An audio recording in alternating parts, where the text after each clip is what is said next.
তারা গাদ্দারি অথবা বিশ্বাসঘাতকতার কোনো চোরাই পথে পা বাড়ানোর দুর্বিষণ দিয়ে আসছে।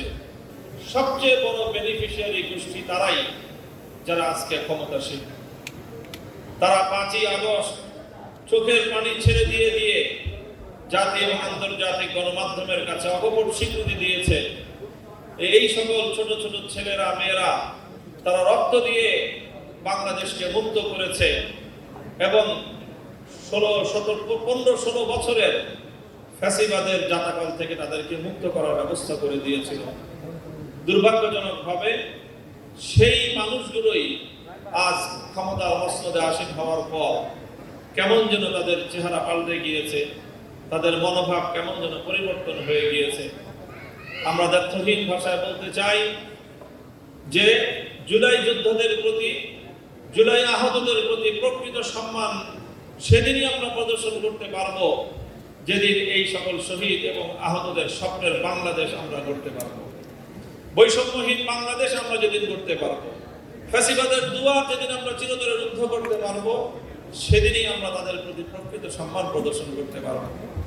তার প্রথম পদক্ষেপ হবে আমাদের জুলাই যোদ্ধাদের, জুলাই আহতদের প্রতি সম্মান রক্ষা, সম্মান প্রদর্শনের প্রথম পদক্ষেপ হওয়া উচিত যে গণভোটের যে মতামত, জনগণের যে রায়, সেই রায়কে কোনো ধরনের টাল বাহানা ছাড়া, কোনো ধরনের কাটছাট করা ছাড়া সেটাকে পরিপূর্ণভাবে বাস্তবায়ন করাটাই হবে জুলাই বিপ্লবের প্রতি সম্মান প্রদর্শন।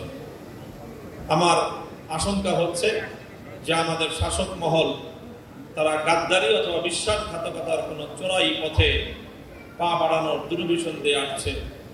আজকের এই জায়গা থেকে আমি আমার আখেরি পয়গাম দিতে চাই, যদি এমন কোনো দুর্বিসন্ধি শাসক গোষ্ঠী করে থাকে, ইতিহাসের পাতায় তারা গাদ্দার এবং বিশ্বাসঘাতক হিসেবে ঘৃণিত হয়ে থাকবে। এবং সেই জায়গা থেকে আমি জুলাই যোদ্ধাদের পরিবার এবং জুলাইয়ের আহতদের প্রতি সহমর্মিতা জ্ঞাপন করে তাদের সাথে এই দৃঢ় প্রত্যয় ব্যক্ত করতে চাই যে এই শহীদদের আকাঙ্ক্ষা এবং আহতদের স্বপ্নের বাংলাদেশ গড়বার জন্যে আমরা শেষ মুহূর্ত পর্যন্ত আমাদের এই লড়াই অব্যাহত রাখব।